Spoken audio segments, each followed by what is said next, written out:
भैया अखिलेश यादव जो आज बिहार की धरती पर कहे गए, ये दुखती नब्ज पर हाथ रख गए क्या?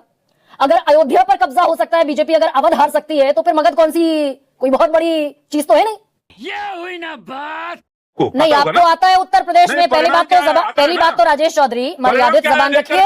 मैं भी मर्यादित रखूंगी, मेरे इलाके से आते हैं और ज्यादा चौधराहट है मेरे भीतर। नहीं धमकाइए मत, धमकाइए। ये शुरुआत आप करेंगे तो फिर अगर शुरुआत आप करेंगे 19, फिर मैं भी नहीं हूँ। जो कह रही हैं दरअसल झगड़ने के चक्कर में आप झगड़ने के चक्कर में जबान लड़खड़ा गई आपकी। आप कह रहे हैं एनडीए का सुपड़ा साफ हो जाएगा बिहार से। अरे यूपीए का सुपड़ा साफ हो जाएगा। अच्छा, यूपीए तो बचा ही नहीं, अब इंडिया आ गया। जो भी है गजब बेइज्जती है। नमस्कार दोस्तों, अखिलेश यादव के बिहार जाकर इंडिया गठबंधन के लिए चुनाव प्रचार करने और बिहार की धरती से अखिलेश यादव जिस तरह से दहाड़े हैं कि जब भाजपा अयोध्या हार सकती है तो फिर मगध कौन सी बड़ी बात है, तो इससे पूरी भाजपा को मिर्ची लगी हुई है। तो दोस्तों, इसी मुद्दे को लेकर डिबेट में जब एंकर गरिमा सिंह भाजपा के प्रवक्ता राजेश चौधरी से सवाल करती है कि अखिलेश यादव के बिहार जाने से भाजपा को इतनी मिर्ची क्यों लग रही है, तो भाजपा के प्रवक्ता भड़क जाते हैं और डिबेट में गरिमा सिंह के ऊपर चिल्लाने लगते हैं, जिसके बाद गरिमा सिंह ने भी भाजपा के इस प्रवक्ता को बहुत ही शानदार तरीके से सबक सिखाया है। तो दोस्तों चलिए बिना देर किए आज के इस डिबेट को स्टार्ट करते हैं। यदि आपको ऐसे ही डिबेट देखना पसंद है तो चैनल को जरूर सब्सक्राइब कर लें। राजेश जी, भैया अखिलेश यादव जो आज बिहार की धरती पर कहे गए, ये दुखती नब्ज पर हाथ रख गए क्या? अगर अयोध्या पर कब्जा हो सकता है बीजेपी, अगर अवध हार सकती है, तो फिर मगध कौन सी कोई बहुत बड़ी चीज तो है नहीं। देखिए, हार की जहां तक बात करें, आज 2024 के चुनाव में नरेंद्र मोदी जी देश के प्रधानमंत्री बने, शान से प्रधानमंत्री बने। तीसरी बार इन लोगों को पराजित कर करके प्रधानमंत्री बने। कौन हार गया? अरे भाई 80 में से 80 का नारा था ना राजेश चौधरी जी। 80 में से 80 का नारा था। देश के सबसे बड़े सूबे में रह गई 33 घटकर। अरे ऐसे दूसरे प्रधानमंत्री बने जवाहरलाल नेहरू के बाद, जिन्होंने तीसरी बार देश के प्रधानमंत्री के रूप में शपथ ली और राहुल गांधी को पराजित किया है, 100 पे भी नहीं आने दिया। हाँ। ये कहाँ कौन सी हार की बात कर रहे हैं? 80 में से 80 का नारा समझ नहीं पा रहा। योगी आदित्यनाथ से लेकर सारे बड़े बीजेपी के नेताओं ने दिया। सरकार किसकी बनी और घटकर रह गई सीटें 33। राजेश चौधरी, भारतीय जनता पार्टी की सरकार बनी, एनडीए की, और शान से नरेंद्र मोदी जी ने राष्ट्रपति भवन में शपथ ली है। भाई सीटें तो घटकर 240 रह गई ना राजेश चौधरी। बोलिए, 2 बैसाखियां खड़ी करनी पड़ी है चंद्रबाबू नायडू की और नीतीश कुमार की। तीसरी बार हैट्रिक बनाई है, कुछ नहीं खड़ा करना पड़ा। एनडीए ने स्पष्ट बहुमत हासिल किया है, एनडीए की सरकार बनी है। और जहां तक बिहार की अयोध्या हारे कि नहीं हारे राजेश चौधरी देख रहे हैं, तो अयोध्या अरे जीते पूरे देश में, देश के प्रधानमंत्री बने हैं। वो देश के प्रधानमंत्री नरेंद्र मोदी बने कि नहीं बने, बताइए। मैजिकल नंबर जो है बहुमत का आंकड़ा, उससे 32 सीटें पीछे रह गई बीजेपी। बने क्या? राहुल बाबा को तीसरी बार देश की जनता ने नकारा है। आप नहीं स्वीकार करेंगे, ये जनता जानती है। आप 303 से घटकर 240 पर आ गए कि नहीं आ गए? गठबंधन की सरकार बनानी पड़ी कि नहीं बनानी पड़ी? सरकार बनी एनडीए की। देश का कौन शासन व्यवस्था संभाल रहा है? नरेंद्र मोदी जी। गृह मंत्री कौन है? अमित शाह जी। रक्षा मंत्री कौन है? राजनाथ सिंह जी। समझ आता है कि नहीं आता आपको? नहीं, आपको आता है उत्तर प्रदेश में। पहली बात तो राजेश चौधरी मर्यादित जबान रखिए। मैं भी मर्यादित रखूंगी, मेरे इलाके से आते हैं और ज्यादा चौधराहट है मेरे भीतर। नहीं, तो दिखाइए उसको, एकदम दिखाइए, बिल्कुल दिखाइए। धमकाइए। उत्तर प्रदेश ने तो खाट पलट दी ना। नहीं, धमकाइए मत, धमकाइए। ये शुरुआत आप करेंगे तो फिर अगर शुरुआत आप करेंगे 19, फिर मैं भी नहीं हूँ। जो कह रही है मुद्दे पर जवाब दीजिए। उत्तर प्रदेश में खाट पलटी कि नहीं पलटी राजेश चौधरी? देश का प्रधानमंत्री कौन बना है? देश का प्रधानमंत्री कौन? नरेंद्र मोदी नहीं बने। अयोध्या हारे कि नहीं हारे? नहीं जीता। अरे देश का प्रधानमंत्री कौन बना है? अयोध्या हारे कि नहीं हारे? नरेंद्र मोदी जी बने। राहुल गांधी पराजित हुए कि नहीं हुए? राहुल गांधी 100 पे नहीं पहुंच पाए ना। अयोध्या हारे कि नहीं हारे राजेश चौधरी? देश का चुनाव था, केवल अयोध्या का चुनाव था। फैजाबाद सीट लोकसभा 543 में से एक सीट थी ना फैजाबाद की। एक लोकसभा का चुनाव था क्या? एक लोकसभा का चुनाव था या पूरे देश की लोकसभाओं का चुनाव था? फिर 80 का नारा क्यों दे रहे थे? पेश करेंगी, मैं अपने नजर से करूंगा। 80 का नारा दिया था ना राजेश चौधरी। नहीं, आप ये चाहती थी कि हार जाए? ये कहेंगे 80 सीट पे हारेंगे हम, आप ये चाहती थी? अरे देश के प्रधानमंत्री गौरव के सहित देश की जनता ने नरेंद्र मोदी जी को बनाया, उस हार को स्वीकार करिए।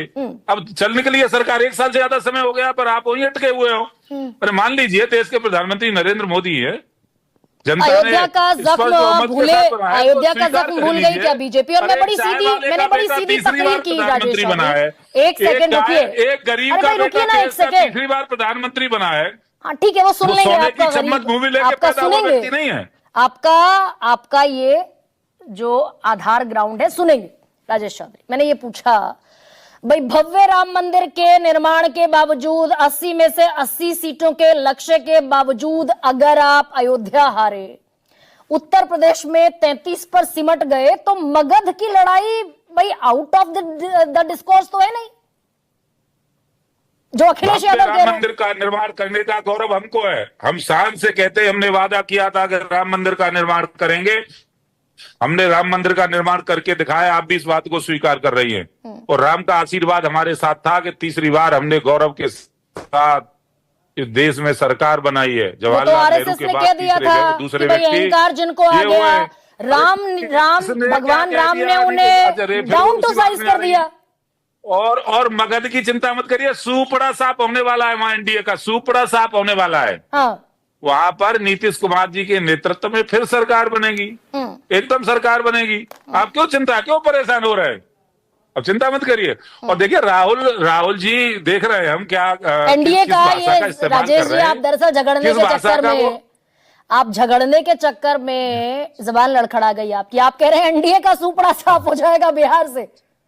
अरे यूपीए का सुपड़ा साफ हो जाएगा। अच्छा, यूपीए तो बचा ही नहीं, अब इंडिया आ गया। हाँ जो भी है एनडी हो यूपी हो, सब उसका सुपड़ा साफ होगा, चिंता मत करिए आप। जवान अच्छा, नहीं लड़खड़ाइए, एकदम हो सब बात में स्लिप और टंग हो जाता है कभी कभी। नहीं, लेकिन जो मुद्दा है एसआईआर का, ठीक है मैंने मान लिया, मैं हंसूंगी नहीं, मैं उतनी अगंभीर पत्रकारिता नहीं करती राजेश चौधरी।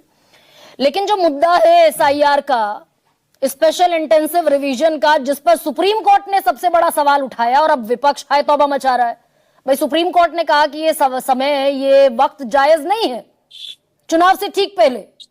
ऐसी कौन सी एडमेंसी, कौन सी जरूरत पड़ गई चुनाव आयोग को कि ठीक इसी वक्त एसआईआर की प्रक्रिया ले आए?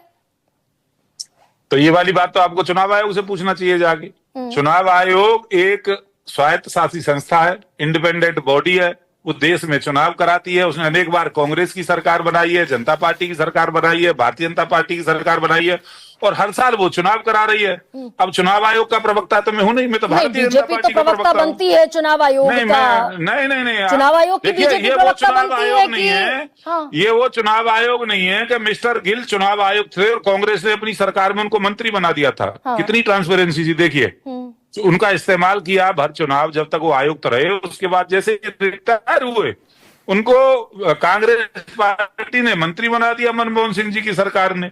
टीएन शेषन को चुनाव लड़वा दिया कांग्रेस के टिकट पर। जीएम लिंग तो दुनिया जानती है कांग्रेस ने कितना दुरुपयोग चुनाव आयोग का किया है, तो वो यही जानते हैं कि हम भी कर रहे होंगे। ये इस वक्त भी यही जानते दुरुपयोग हैं। हो रहा है कि सबसे चुनाव ज्यादा आयोग का, कि लोकतंत्र जिस की हत्या प्रक्रिया करने वाली पर, पार्टी जिस तो टाइमिंग कांग्रेस ही है पर, ना। राजेश जी आप ऐसे नहीं। कंटिन्यू मत बोलिए ना, मुझे भी सुन लीजिए थोड़ा, मैं आपको सुन लूंगी। हाँ, भाई बताइए। जिस प्रोसेस के टाइमिंग पर सुप्रीम कोर्ट ने सवाल उठा दिया, बीजेपी को उससे कोई तकलीफ नहीं है। चुनाव आयोग ने टाइम तय किया था ना। चुनाव आयोग का आदेश था, भारतीय जनता पार्टी की सरकार का तो आदेश नहीं था। तो ये प्रश्न आपको चुनाव आयोग से पूछना चाहिए कि सुप्रीम कोर्ट ने ये कहा है, आप बताइए। अब मैं चुनाव आयोग का प्रवक्ता थोड़े ना हूं। और आपकी देखिए, पार्टी पहले के भी सारे बड़े नेता चुनाव आयोग के प्रवक्ता बने हुए हैं। कांग्रेस- धर्मेंद्र प्रधान से ये- लेकर ये- किरण रिजिजू ये तक, आपकी अर्जुन नजर राम में बने मेघवाल होंगे। से लेकर, नहीं, ये आपकी नजर में बने होंगे। वो अपनी पार्टी के नेता हैं, अपनी पार्टी के प्रवक्ता है, अपनी पार्टी के लिए अपनी पार्टी लाइन कह रहे होंगे। अब ये आप मानती होंगी किसके प्रवक्ता बने किसके नहीं बने, पर वो भारतीय जनता कानून तो पार्टी के सरकार नेता का है ना, जिसके तहत सरकार में एक सरकार सेकंड, के अच्छा अंदर नहीं एक आता सेकंड ना। राजेश चौधरी, कानून तो सरकार का है, राइट टू इंफॉर्मेशन एक्ट, ये तो पार्लियामेंट का कानून है, जिसे सरकार भी मानेगी, जिसे विपक्ष भी मानेगा, लेकिन देश का चुनाव आयोग नहीं मानेगा। चुनाव आयोग ने कह दिया कोई रिकॉर्ड नहीं है हमारे पास एसआईआर के डिस्कशन का, फाइलों का, दस्तावेज का, there is no record found. तो इलीगल काम कर रहा है चुनाव आयोग।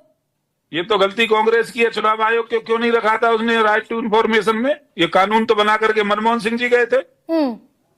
भाई चुनाव आयोग को क्यों बाहर रखा उससे? ये तो कांग्रेस ने किया है, क्योंकि दुरुपयोग करते थे चुनाव आयोग का।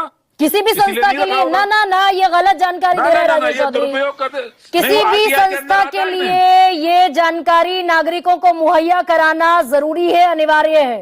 अगर छिपाई जाती है जानकारी तो ये गैर कानूनी है, अपराध है इस देश में। अब गैर कानूनी है तो कोर्ट जाना चाहिए, फिर सुप्रीम कोर्ट जाइए। वो कोर्ट काय के लिए रात में भी खुल जाता है। भाई कानून बना दिया आपने कि एफआईआर नहीं हो सकती चुनाव आयोग के खिलाफ। ये खेल भी तो चल रहा है। एफआईआर नहीं हो सकती या हो सकती है। देश पर शासन 60 साल तो कांग्रेस ने किया है ना। कानून तो बीजेपी ने बनाया है। अब तर्क करेंगे राजेश चौधरी तो दिक्कत हो जाएगी। दिसंबर 2023 में कानून तो बीजेपी ने बनाया ना। तो कांग्रेस ही पार्टी है। 2023 में कानून बीजेपी ने बनाया। करने वाले तो कांग्रेस ही हैं। बताइए ना, जब इस देश की अदालत ने इंदिरा गांधी का चुनाव निरस्त कर दिया तो इमरजेंसी लगा दी थी। देखिए कितना बड़ा लोकतंत्र, हत्या कर दी थी लोकतंत्र की। ये जो बैठे हैं हमारे भाई सुनील जी बैठे होंगे या पत्रकार जी बैठे होंगे, जितने लोग बैठे सबको, इनके नेताओं को जेल में डाल दिया था और सारे मीडिया पे प्रतिबंध लगा दिया था। क्या अब चुनाव आयोग वोट चोरी के अब क्या चुनाव आयोग वोट चोरी करके लोकतंत्र की चोरी कर रहा है क्या राजेश चौधरी? केवल इसलिए कि चुनाव उसका अवैध घोषित कर दिया था कोर्ट ने, किसी और ने नहीं। तो इमरजेंसी लगा दी थी इंदिरा गांधी जी ने। ये लोकतंत्र की कितनी बड़ी रक्षक कांग्रेस है, आप देखिए ना। चुनाव आयोग दस्तावेज दे क्यों नहीं देता अगर चुनाव आयोग के पास है? गैर कानूनी काम आपकी सरकार में करता दिख रहा है चुनाव आयोग। चुनाव आयोग सरकार के अंडर काम नहीं करता है, कानून के अंदर तो काम करता है। जिस तरह से आरटीआई एक्ट लागू होता है ना चुनाव आयोग पर। तो ये काम तो अदालत का है ना, अदालत का काम है। जैसे अदालत स्वायत्त शासी है, एकदम इंडिपेंडेंट है, ऐसे ही वो आयोग है। तो आयोग हमारे अंडर थोड़ा ना काम करता है, प्रधानमंत्री के नीचे थोड़ा ना काम करता है। बचाने का काम तो आप कर रहे हैं चुनाव आयोग को। बाकायदा आपने कानून बना दिया 2023 में। नहीं, सरकार कोई ये कानून बनाने की जरूरत क्यों पड़ी कि भाई चुनाव आयोग के खिलाफ कोई एफआईआर दर्ज नहीं हो सकती? आयुक्त जितने भी हैं, चीफ इलेक्शन कमिश्नर हो या बाकी कमिश्नर्स हो, ये कानून बनाने की जरूरत क्यों पड़ी भाई? ये तो 70 साल में नहीं था कानून। कब बना ये कानून? 2023 दिसंबर महीना। तो फिर जब किसी संस्था को काम करने की आजादी देंगे तभी ना निष्पक्षता पूर्वक करें, नहीं तो वही हाल होगा जो इंदिरा गांधी जी ने कर दिया था, इमरजेंसी लगा दी थी। लगाई थी नहीं लगाई थी?